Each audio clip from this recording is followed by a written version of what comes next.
এখানে আমরা তাদেরকে 5,000 টাকা জরিমানা করেছি, কারণ আমরা দেখেছি যে তাদের কোনো মাস্ক ইউজ করতেছেন না তারা, এবং তাদের কোনো অ্যাপ্রন নেই, রান্নাঘর কিছুটা অপরিষ্কার আছে। তো যেহেতু এটা আমি বলবো যে সাতক্ষীরার মধ্যে একটা সর্বোচ্চ একটা ভালো মানের একটা প্রতিষ্ঠান, সুতরাং তাদের কাছ থেকে আমরা সর্বোচ্চ মানের সেবাটা প্রত্যাশা করি। তো তারা আমাদেরকে বলেছে যে এটা অবশ্যই তারা সংশোধন করবেন, এই বিষয়ে তাদেরকে আমরা সতর্ক করেছি।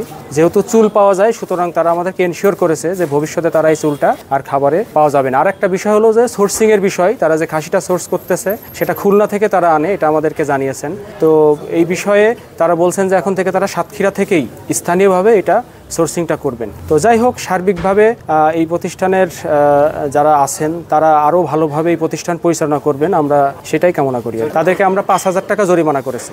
এই বিষয়টা আসলে প্রমাণ সাপেক্ষে, আমাদের নিজস্ব ল্যাব নেই। তারা যদি আমাদেরকে এটা প্রমাণ দিতে পারেন যেটা অসুস্থ গরু জবাই করছেন, বা আপনারা প্রমাণ দিতে পারেন, তখন সেই প্রমাণ সাপেক্ষে আমরা আইন অনুযায়ী ব্যবস্থা গ্রহণ করবো আর কি। আমাদের কাছে কোনো প্রমাণ নেই। আপনারা যদি এটা প্রমাণ করতে পারেন যে এটা খাসি বাদে অন্য কিছু দিচ্ছে, তখন আমরা ব্যবস্থা গ্রহণ করবো আর কি। আমরা বললাম অলরেডি, আমি কিন্তু অলরেডি বলেছি, তারা এটা স্থানীয়ভাবে সোর্সিং করবে এবং এটা ভিডিও করে তারা তাদের ফেসবুকে পোস্ট করবে, এটা আমরা তাদেরকে জানিয়েছি, যাতে মানুষের মধ্যে তাদের প্রতি যে আস্থাটা সেটা তৈরি হয়।